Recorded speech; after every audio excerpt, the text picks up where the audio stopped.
We're here with Joel Diaz. Joel, thanks for joining us.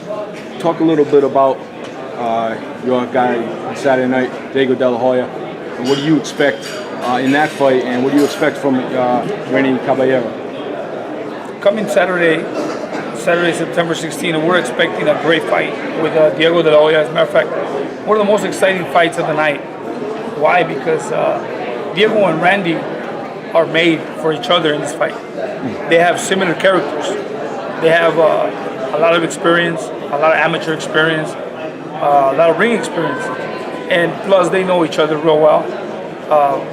One important thing about these fighters is they have that anger in them. You know, they have that anger where they don't back down from anyone.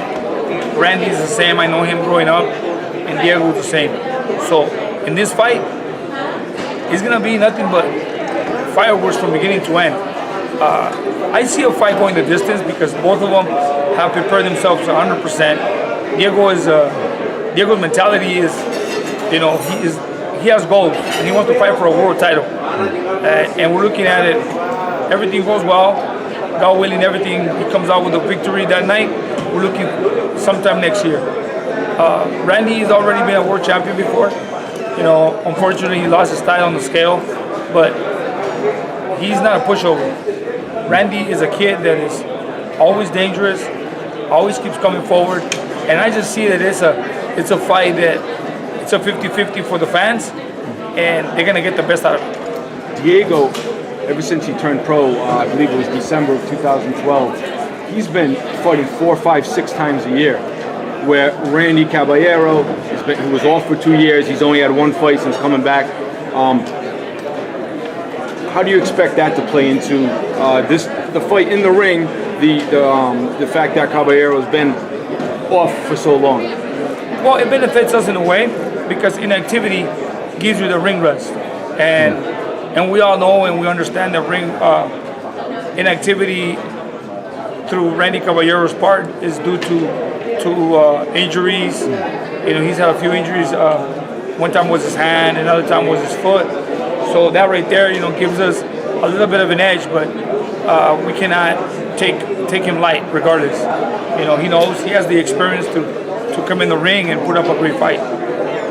When you look at each fighter's resume, who do you think is the more experienced as far as the level of opposition they fought? I think they're both right there about the same level. Experience-wise, they fought similar fighters with similar experience. The only difference is maybe Rady Caballero a little bit of an edge because he fought for a world title. So he fought for a world title. So he fought a top contender in the top 5 in the world. Let's move on to the main event Saturday night. I know you have some pretty strong opinions on which way you think it's going to go. Let's talk about it. Tell me about. I know you've probably done 100 interviews talking about it, but let's talk about it one more time. You know, since this fight was signed and it was a done deal, most of my free time, I decided to start looking back in previous fights from both sides, and I started watching their careers 3 years ago.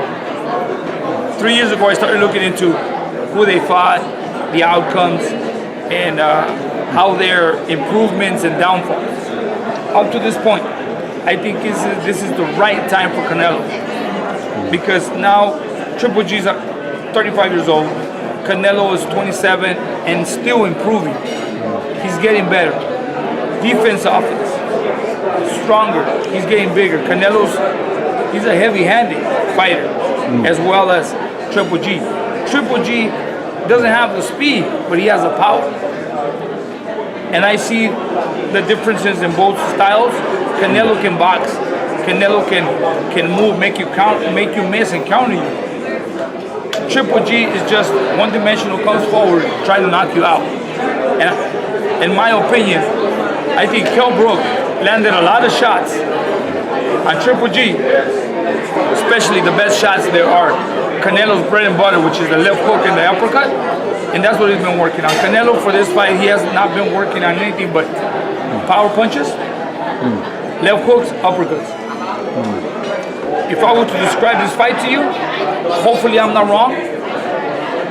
Between the first and the sixth round is going to be a great fight, going back and forth. In the 7th and 8th round, I think Canelo's going to start dominating. In the 9th, 10th, Canelo's going to hurt Triple G. By the 11th, the fight is over. He's not going to make it to 12. Tell me why you think that Canelo is going to be able to take Triple G's power, because he's going to get hit. He's going to get hit clean. Tell me why you think he's going to be able to take his power. It doesn't matter how powerful you are in the ring. If you have a good defense, you can execute the power.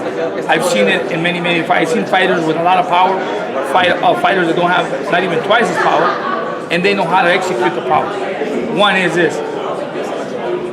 Canelo's more compact on his defense. He's more closer on defense.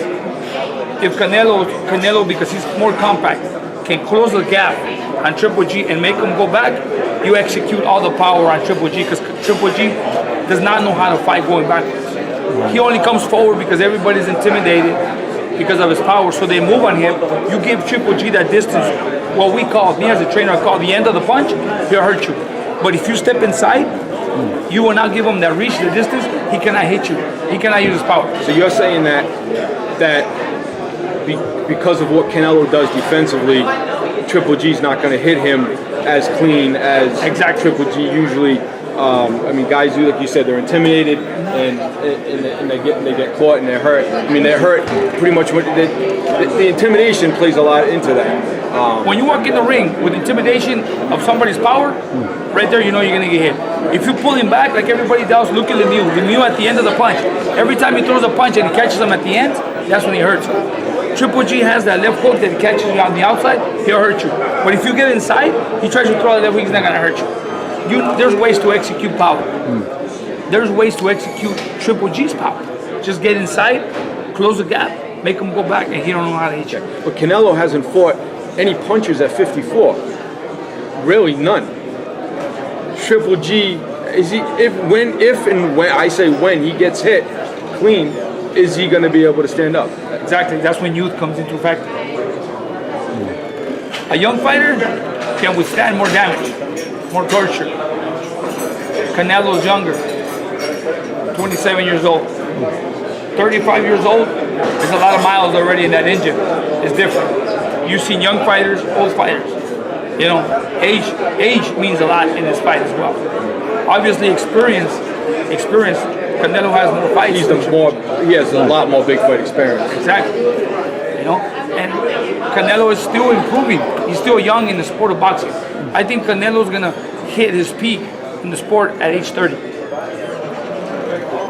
All right, Joel, thanks for joining us. Appreciate it like always. Thank you. Thank you, man. Pleasure. Take care.